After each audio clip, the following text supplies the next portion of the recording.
Yosua dan Kaleb bilang, kalau Tuhan suruh kita masuk, kita pasti masuk. Tapi saya suka statement mereka. Di dalam Bilangan 14 ayat yang ke-9 dikatakan seperti ini. Hanya janganlah memberontak kepada Tuhan. Yang 10 bukan memberontak kepada Tuhan. Tidak percaya bahwa mereka bisa mengalahkan musuh mereka. Mereka bisa masuk. Ketidakpercayaan mereka di mata Tuhan pemberontakan. Tapi saya percaya saya berdiri di hadapan orang-orang yang tidak berontak sama Tuhan. Saya percaya saudara orang-orang yang terlatih percaya janji Tuhan. Kita bukan orang yang memberontak. Amin. Lalu dikatakan jangan takut kepada bangsa di negeri itu.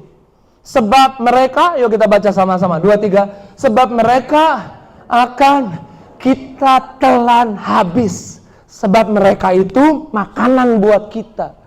Dalam teks New King James Version, sebab mereka itu seperti roti buat kita.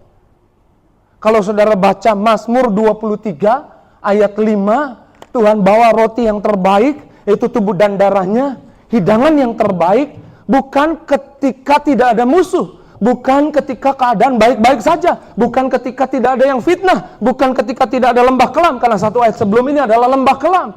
Justru ayatnya bilang, engkau menyediakan hidangan bagiku di hadapan musuhku atau lawanku.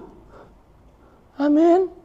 Justru di tengah orang jelekin saudara, Tuhan sediakan berkat di sana. Amin.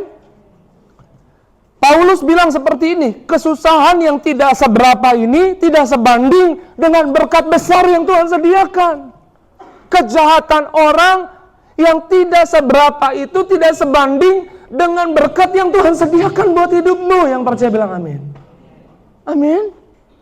Maka Tuhan bisa pakai musuh bawa berkat di hidup kita. Oke, pelan-pelan ya.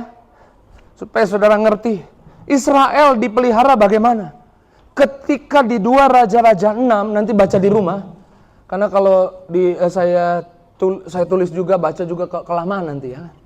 2 Raja-Raja 6 ayat 24, seorang ibu datang kepada Raja Israel dan bilang begini. Raja, saya punya anak. Tapi kan Raja juga punya anak. Kan kami kelaparan, kita kelaparan. Potong dulu anakmu, kita makan, olah anakmu hari ini. Besok kita potong anak saya. Dan kita olah. Itu resesinya begitu besar. Kenapa bisa resesi begitu besar? Karena Samaria dikepung tentara Aram. Kota Samaria dikepung oleh tentara Aram. Tentara Aram berkemah di situ, bawa perlengkapan di situ, bawa perbekalan di situ, sehingga terjadi resesi yang hebat. Tapi satu kali dari kabar resesi itu datanglah seorang nabi dan berkata, besok akan ada resepsi besar-besaran. Ajudan raja bilang, sekalipun tingkap langit terbuka, 2 Raja-Raja 7 ayat 1, aku nggak akan percaya. Kita lihat perbedaannya ya. Tapi orang-orang Israel yang lain mendengar itu, mereka mengimani dan percaya. Lalu terjadilah seperti ini. Di gerbang Samaria ada 4 orang kusta. Udah tahu cerita ini ya? Yang satu bilang begini, kita kalau diem di sini kelaparan, kita mati. Kita masuk aja ke dalam.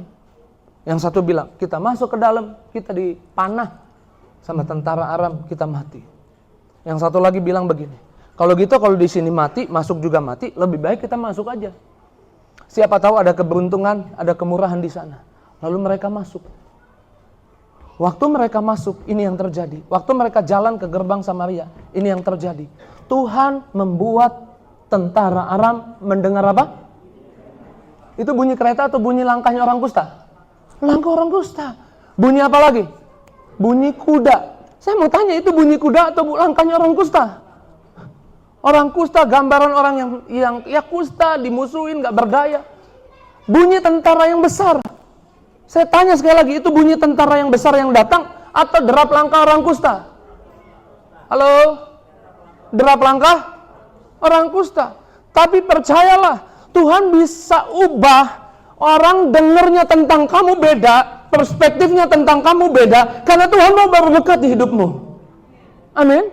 Sehingga berkatalah seorang kepada yang lain, sesungguhnya Raja Israel telah mengupah raja orang Het, raja-raja orang Misraim. Yang kita tahu waktu itu di zaman itu pasukannya keji, kejam, mengerikan, gak ada yang berani deh lawan mereka. Supaya mereka menyerang kita. Lalu kemudian ayat 7 bilang apa di sana? Karena itu bangkitlah tentara Aram semuanya, melarikan diri pada waktu senja, meninggalkan kemah, kuda, keledai mereka serta tempat perkemahan itu begitu saja. Begitu orang Kusta masuk, dia masuk dan lihat ada kemah, ada bahan makanan, ada perbekalan yang banyak. Dia kasih tahu orang Israel. Orang Israel masuk ke situ, lihat kemahnya ditinggalkan, kudanya ditinggalkan, perbekalan. Resesi diubah dalam 1 hari jadi resepsi, dan yang mengalami adalah orang yang percaya. Dan raja yang nggak percaya gimana? Mati di hadapan Tuhan. Pilihlah hari ini untuk percaya. Tuhan bisa bawa berkat di hidup kita lewat tangan musuh. Amin.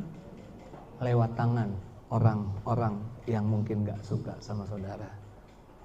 Tengok kanan kirinya, bilang, jangan takut sama musuhmu. Dia bawa berkat buat kamu. Amin. Yang percaya boleh sorak-sorai tepuk tangan sekali lagi yang dahsyat.